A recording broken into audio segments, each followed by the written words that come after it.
Hi guys, good morning. How's everybody doing? Thank you so much for being here. I am so excited about what the Lord is asking me and inspiring me to do on this Instagram, as well as if you're following me on my YouTube or my TikTok. I am incredibly knowledgeable with the Holy Spirit, with the Holy Trinity, Jesus, God, the Holy Spirit.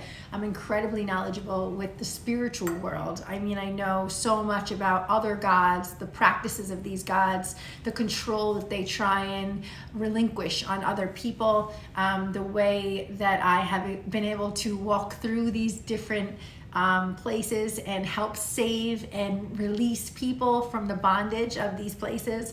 And I'm very, very educated on the spiritual world in regards to spells and incantations and just a lot of dark in the world. The Lord has brought me through an incredible decade of experiences with people and with souls, right? Confused souls, beautiful souls. And yesterday I woke up very, very early in the morning, around 6 o'clock, and I walked over to my brand new church the Lord has requested me to go to. And it's so funny how the Lord works, because when I got to this church, the day I got there, the priest stood up in front of the Mass before the Mass even started, and he said, you know, I'd like to take a moment and I'd like to speak on the fact that this priest that runs this church, you know, has been removed from the church. The church had a priest that worked there for a very long time, and unfortunately, as of the day I began, he was taken out. He was removed because of very, very bad sin.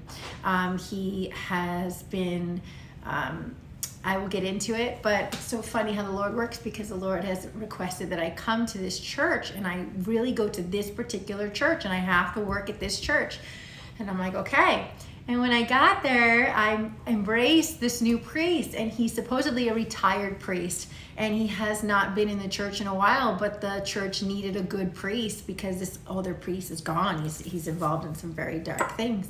And it made me realize so many people don't go to church because they just have such a hard time trusting in the one person that's supposed to be advocating for Jesus Christ, right? So it's like, I completely understand. And my faith is so strong in the Lord. My faith is so strong in God and so strong in Jesus Christ that if the Lord would let me, I would be a priest. I mean, I know every single word through the entire process, from the beginning when the priest walks up until the end when he gives his final blessing.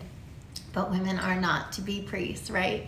But I was like, God, if there's any way that I can help. So obviously I'm going to be doing the communion. I'm giving communion. I'm going to be speaking the word.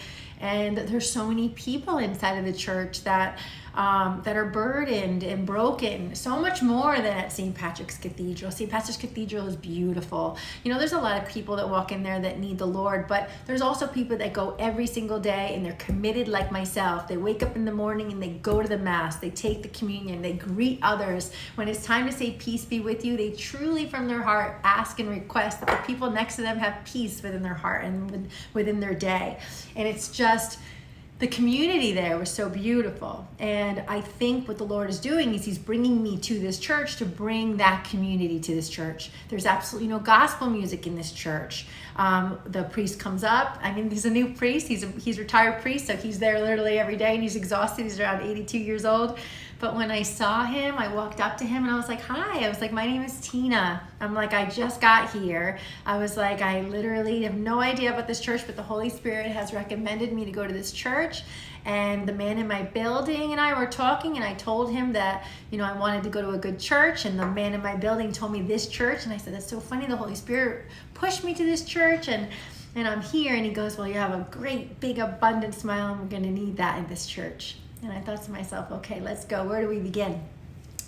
And it's just about saving souls, saving people. So whether you have time to make it to church, to take the Holy Communion, or you're just going about your day today, the one thing that I ask of all of you is to just spread love, spread peace, spread kindness. When you hear about somebody, no matter what it is, that they may be burdened by some type of sin, remember that you can't point your hands at another person unless your own hands are clean. And we're all sinners in this world. I am not perfect. I have made mistakes. When I was younger and before I truly knew Christ and I truly knew God, I I made mistakes, I got involved in things that I shouldn't have gotten involved in, and because of that, I would be angry at someone and yell at them or whatever I would do. But obviously, as you get older and you mature in whatever area of your life is, you can not mature until you're later. You can mature when you're younger. I happened to mature when I was younger.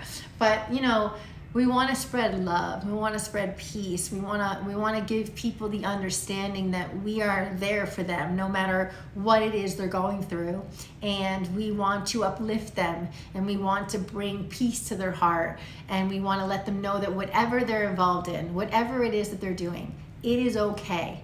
If they are burdened by a sin or they got in trouble in some way, the worst thing you can do is remind them of the trouble that they've caused themselves, but to let them know that it's okay to make mistakes, but the only way you're going to get through it and you're going to feel sovereignty in your soul and peace in your soul is to ask Jesus and God to come into your life and to guide you and to heal you through the process and give you that strength. Whenever you see the number 555, you want to remember that means strength. The angel numbers are of the new world, and that's something I'm going to get into too. You never want to look up angel numbers ever. So when you see a synchronicity of some kind, okay, and you see it in the street, and you see it 111, 222, 333, 444, 555, 1010, 1212, there's so many. I have other numbers too, which are like so much deeper. But you want to look up the Hebrew concordance, okay? I think I have the book here. Let me get it. Hold on. So this is the Strong's Hebrew Concordance, okay? This is a very, very, very, very beautiful book, okay? And what it does is it explains every single number in the Bible and what the Lord is requesting that you understand when you see that number, okay? I know them all by heart, so I'm going to be going over all of them with you. I'm going to help you understand what it means with each number. The Lord wants me to go through that with you because I know a lot of people see the numbers and they think it's maybe like a coincidence, but it's actually not. It's the Lord speaking to you. It's the Holy Spirit speaking to you and wanting to guide you and let you know what direction to take. But if you're not educating yourself on the actual true meaning of that number and what the Lord is truly saying to you, you can get very confused. So we want to make sure that we're definitely understanding the value of the number, and also understanding, the importance of the message through the number. Let's see. But my point is, if you can make it to church today, just to take the communion, sit through Mass, it's only 30 minutes, no matter where you are in the world, kneel down, speak to the Lord, acknowledge Him, start today. Another thing that I'm going to be doing today, the Lord is requesting that I do the 54-day novena on my channel. It's amazing. It's wonderful. If you scroll down on my Instagram, you're going to be able to see what amazing, miraculous blessings can come from truly dedicating yourself to 54 days in the novena.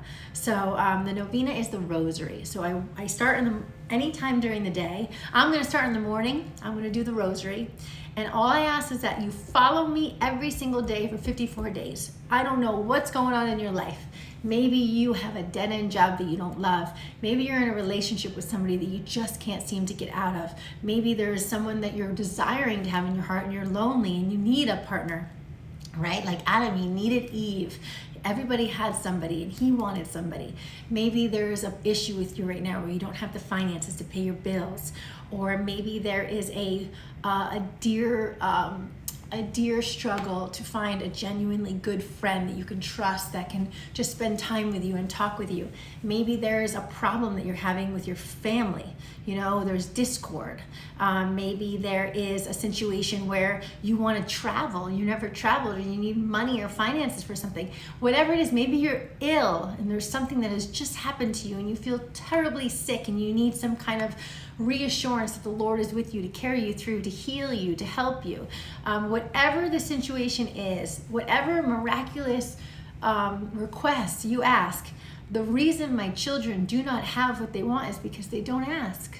So in part of asking, you also have to put a little bit of effort in to show the Lord that you love him. So there's different ways to do that. One way is the 54-day novena. I've done it 3 times a year for probably the last 7 years, 8 years, and it has been amazing for me. I've always received the things that I've asked for, and I've always stood strong in my faith when I did the prayer, and I thank Mary every day, and she's always come through for me. Another really great way to have the Lord come into your life and help you with your blessings is through fasting.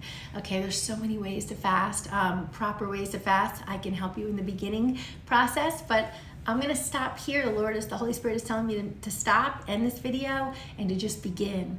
So we're going to be doing the daily devotionals. We're going to be doing the 54-day novena. I'm going to teach you how to fast. I'm going to teach you about the church and about the Lord and about prayer. We're just going to do so many things. I'm so knowledgeable. My head is like an encyclopedia, but I mean, it's like amazing how much knowledge I have. I'm going to teach you about good and evil. I'm going to teach you how to come out of that dark hole that you're in. You just can't get up out of bed. You can't start work. You can't start the new project. I'm going to get you up and out of bed. I'm going to get you your help that you need. Okay. And I really appreciate those of you that stick with me. And I promise you from the bottom of my heart, I am a perfect example of how blessings can come into your life. Anyone that knows me knows that my life is beautiful, miraculous, and the Lord is always with me. So, always blessing me, always helping me. And the reason, most importantly, is because every single day of my life, I devote myself to somebody else. I go out of my way to remind someone how amazing they are, how beautiful they are, how wonderful they are. I remind them of how strong they are. I remind them of how just incredible they are. And I'm gonna have to stop right now because the video has probably ended about a minute and a half ago when the Lord told me to stop. So I will talk to you guys later. Thank you so much and take care. Bye-bye.